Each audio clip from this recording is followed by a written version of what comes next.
यहां पर करके के मिसलीड मत कीजिए। मतलब ये नेचुरल जस्टिस को भी नहीं जानते हैं। क्यों? क्योंकि ये तो पॉलिटिकल, ये जो कहते हैं ना, वो सट्टा बाजारी कर रहे हैं, ये सट्टा बाजारी। आप हमें दे दीजिए केस, आपका मुकदमा हम कोई भी तर्क डाल देंगे कोर्ट में। तो कोर्ट में अब सुनाई पड़ने लगा, do not mislead the court. अब आपको मिसलीड करने का कोई अधिकार नहीं है। अरे साहब, पूरी दुनिया में यह मालूम है कि कोई भी इन्वेस्टिगेटिव एजेंसी अगर कोई जांच कर ली और उसने अपना क्लोजर रिपोर्ट फाइल कर दिया, तो और उसके बाद अगर कोई एविडेंस इमर्ज कर जाता है, कोई भी एविडेंस इमर्ज कर जाता है, कुछ भी आ जाता है नया सामने में, तो दुनिया की सारी क्लोजर रिपोर्ट को सेट असाइड कर दिया जाता है। This is the natural justice, ये नेचुरल जूरिस्प्रूडेंस है। ये नेचुरल जस्टिस के लॉ को खत्म करके नया आर्गुमेंट लेके आ रहे हैं कपिल सिब्बल साहब कि नहीं नहीं नहीं नहीं, ये तो लालू जी के खिलाफ तो पॉलिटिकल वेंडेटा से इंक्वायरी को रीओपन किया गया है। अच्छी बात है, लेकिन कोर्ट ने कह दिया मिसलीड करने का आपको अधिकार नहीं।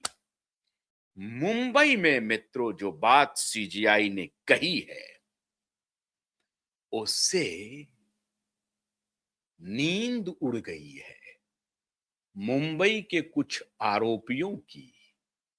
ऐसा ऑब्जर्वेशन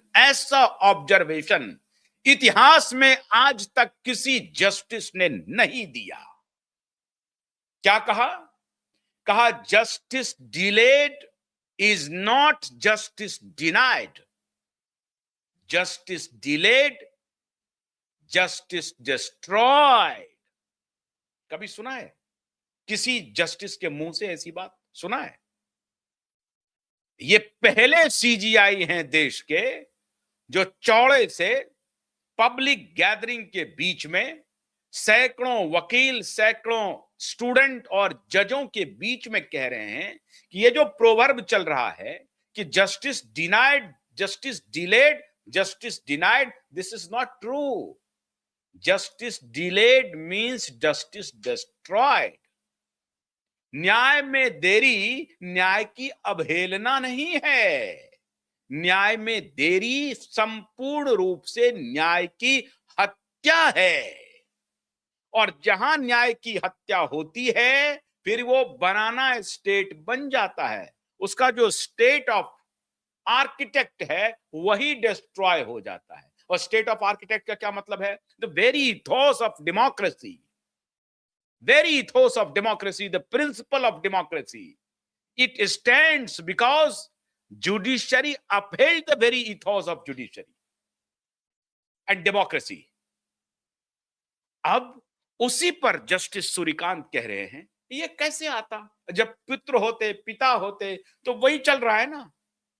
ये तो पुआल पर सोने वाला ही कोई चीफ जस्टिस बोल सकता है, जो पुआल पर सो करके आया है, जो गरीबी क्या होती है इसको जाना है, इसको देखा है। गांव, किसान, आम आदमी क्या होते हैं इसके दर्द को महसूस किया है जिस जज ने, जिस व्यक्ति ने, जिस इंसान ने, वही इंसान, वही व्यक्ति इस तरह की भाषा बोल सकता है। केवल इतना नहीं कहा, मुंबई में कैसे हड़कंप मचा है। मुंबई के चार दीवारों के अंदर जो किला बने हुए हैं, मातोश्री में कोहराम मचा है। क्योंकि मुंबई में बैठकर समंदर के किनारे, थोड़ी दूरी पर है, मुंबई हाईकोर्ट के थोड़ी दूरी पर है समंदर, मुंबई में बैठकर कह रहे हैं जजों को वकीलों के साथ व्यवहार ठीक कीजिए। सीधा संकेत है एडवोकेट नीलेश ओझा के खिलाफ जो दुर्व्यवहार किया अदालत ने, सीधा संकेत जा रहा है। लीगल ल्यूमिनरी चर्चा कर रहे हैं कि ये एकाएक क्यों बोल रहे हैं कि वकीलों के साथ दुर्व्यवहार बंद कीजिए, अच्छा व्यवहार कीजिए। जस्टिस क्यों कह रहे हैं? किसे संकेत दे रहे हैं?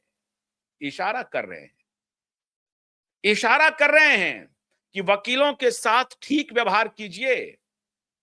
क्या कह रहे हैं? ऐसे ऐसे शब्द कहे, सब बता रहा हूं अभी आपको।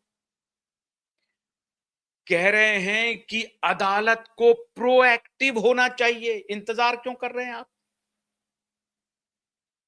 और किसे कह रहे हैं ये? माननीय जजों को कह रहे हैं। आप इंतजार कर रहे हैं, न्याय देने में आप इंतजार क्यों कर रहे हैं? You have to be proactive.